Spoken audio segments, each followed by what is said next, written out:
Good evening, everybody. Thank you so much for coming to this event tonight. We are thrilled that you are all here. I know there are a lot of competing and awesome events. Thank you so much for your interest in this one and in protecting pangolins. My name is Rebecca Regnery. I am Deputy Director of Wildlife for Humane Society International. I want to thank the organizers of this event, the U.S. State Department, IFAW, NRDC, and HSI, yes, I'm thanking myself, for all of their hard work to organize and host this event, and for all of their hard work to protect and conserve these incredibly vulnerable and adorable animals. It is my great pleasure to introduce our first speaker, Undersecretary of State for Economic Growth, Energy, and the Environment for the United States, Kathy Novelli. Ms. Novelli leads the State Department on many important issues, including the environment and wildlife conservation. She has been a champion in efforts to curb wildlife trafficking, emphasizing the importance of international cooperation.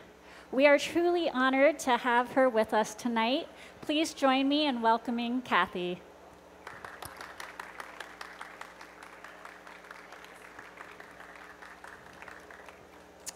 Thanks so much, and I don't want to stand in the way of the animal we're trying to protect there so that you can have a look. It's great to see so many friends and colleagues here tonight, and my pleasure to welcome you to the U.S. Pavilion. And I'd like to thank our co-hosts for this evening, IFAW, the Humane Society International, and the NRDC for making this event possible. And I'd like to recognize all of our distinguished speakers and guests and give an especially warm welcome to Dr. Jane Goodall, who needs absolutely no introduction. And I thank everybody for being here tonight and for the invaluable work that you're doing to protect our environment. Tonight's reception is part of an ongoing effort to bring attention to the global crisis that is threatening pangolins. Most adorable picture up there. And it's meant to raise awareness about wildlife trafficking writ large, which is not only decimating the pangolin populations in Asia and Africa, but is also threatening some of nature's most majestic creatures. The pangolin is truly remarkable on its own unique way because it's the only mammal in the world that's covered with tough scales, and its tongue can be longer than its body. But what is so tragic and frustrating is that what makes pangolins so special has also made them the world's most trafficked mammal. In East Asia, their scales are mistakenly believed to have medicinal properties. And in Africa, their meat is considered a delicacy. Experts estimate that more than 1 million pangolins were taken from the wild for illegal international trade over the past 15 years. And so today, pangolin populations in Asia are declining rapidly. In a cruel irony, the scarcity of pangolins in Asia has now led to an increase in market prices that is now driving an increased illegal and legal trade in African pangolin species.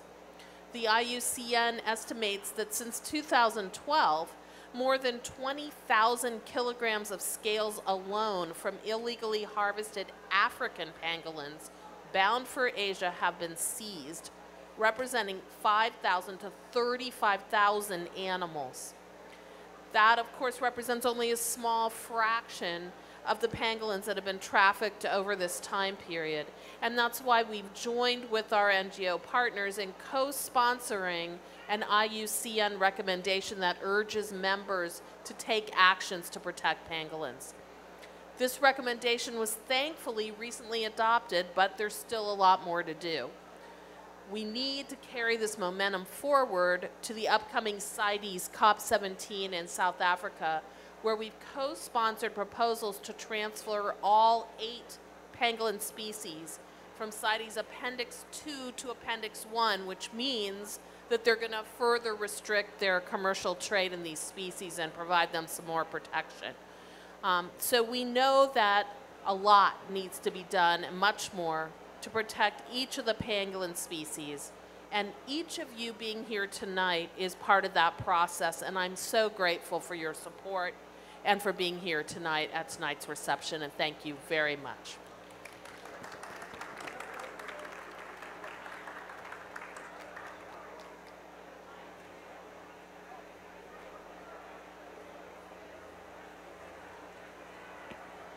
Good evening. My name is Azadeen Downs. I'm the president and CEO of the International Fund for Animal Welfare, and I have an incredible honor of introducing our next guest, Dr. Jane Goodall. I knew this would happen. The music is going to start. No introduction really needed, but I want to say one thing. There was a moment in Jane's life where her work required a question to be answered, and that question was, shall we redefine what an animal is, or shall we redefine what a human is? Jane continues on that mission, asking us to redefine ourselves, to look at animals as individuals, and to constantly challenge ourselves to better understand our relationship with animals. Tonight, an extraordinary honor to have her here to talk about pangolins. I give you Dr. Jane Goodall.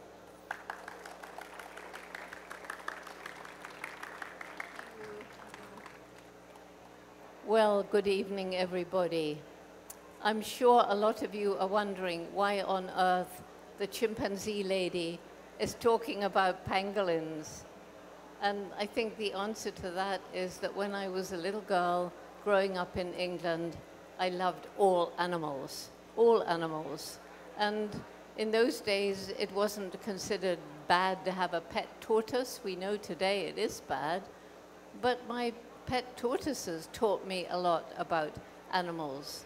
And for example, we had a male tortoise, and he ran away, and he was gone for 2 months. And amazingly, he came back. This is in an urban area in England. Somehow he'd found a lady love, and he brought her back with him. So it was pretty amazing to find that in tortoises.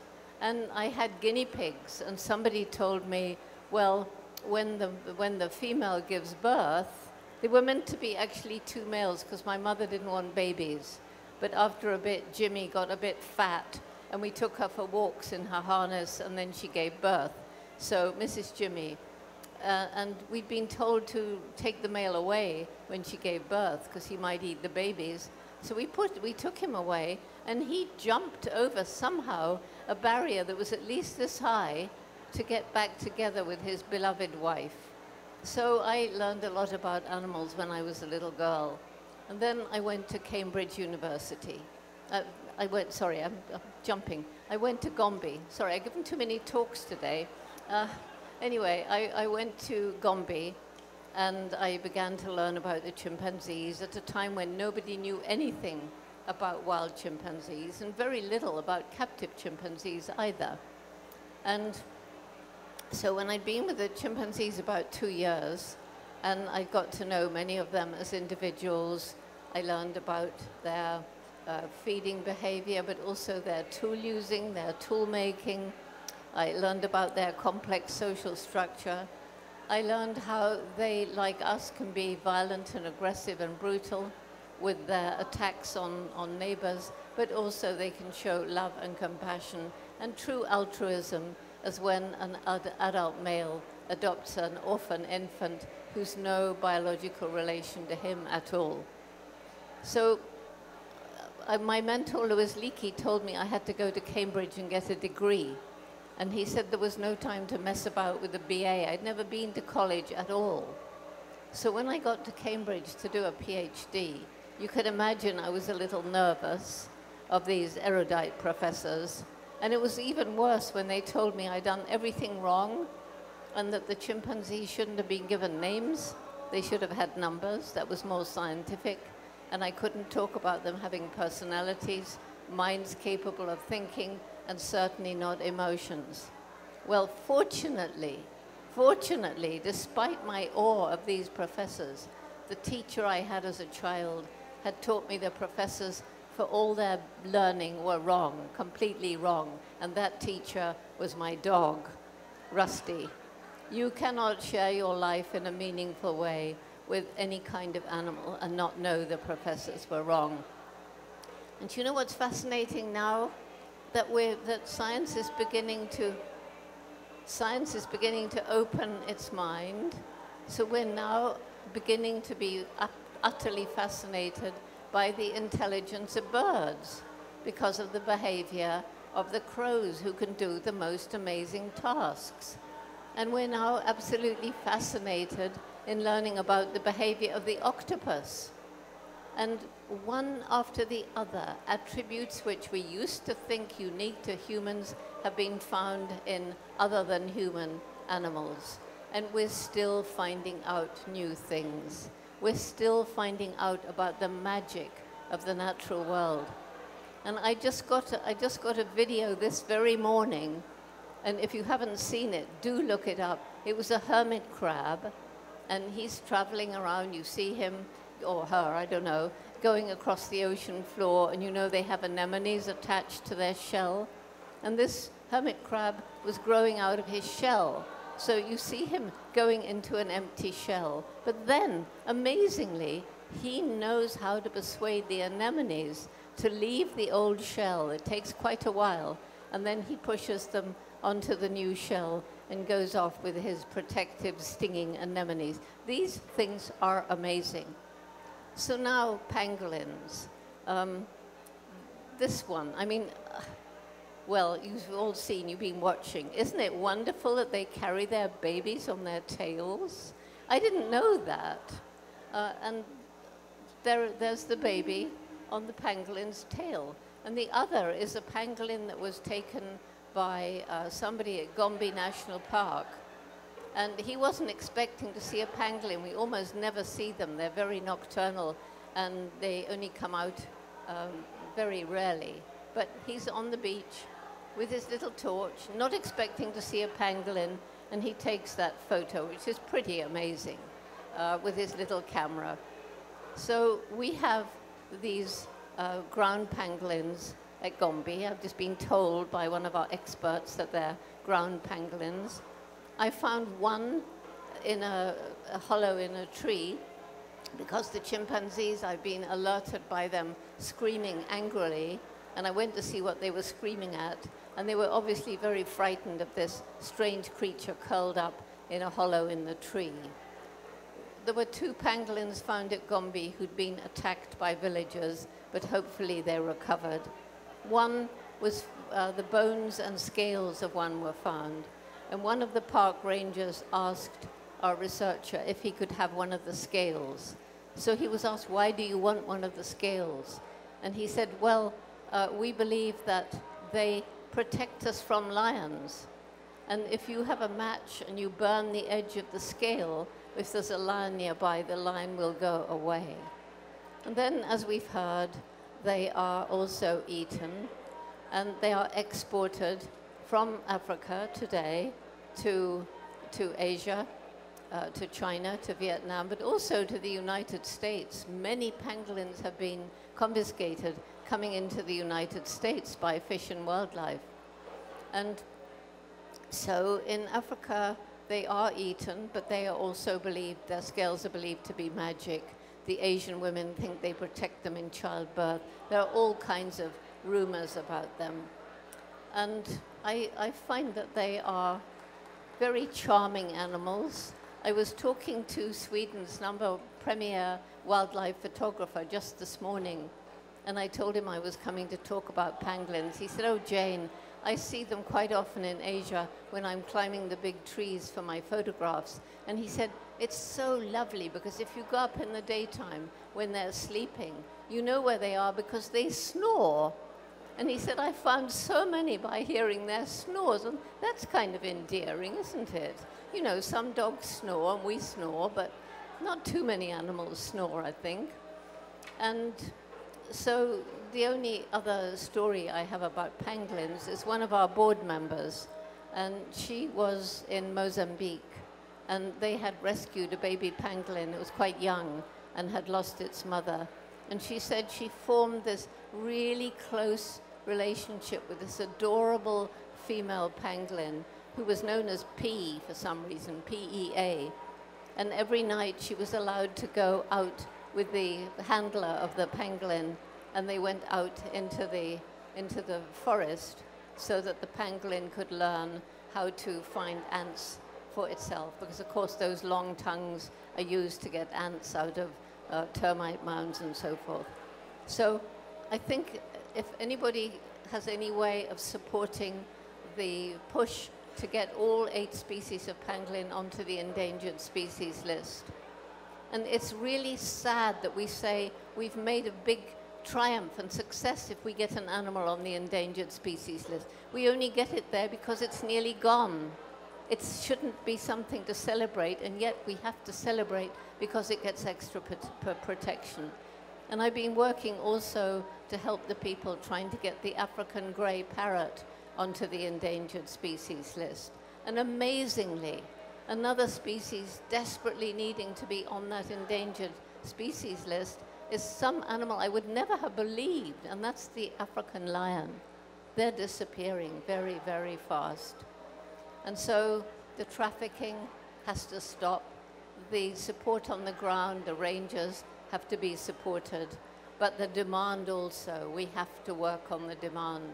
And that's where our program for young people, Roots and Shoots, comes in, because we are all over China. We are in many, many African countries. We're all over the United States. We're growing in other countries. And I'm counting on the young people to use social media in the way that they do now to get more and more and more people to protest the way that these beautiful animals, amazing animals, about whom we don't know enough, the way they're being exploited.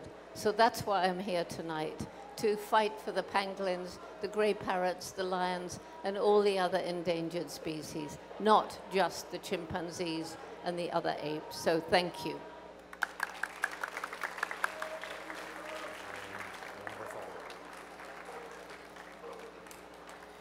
Good evening, and thank you everybody for coming. My name is Andrew Wetzler, and I'm the Deputy Chief Program Officer for NRDC, the Natural Resources Defense Council.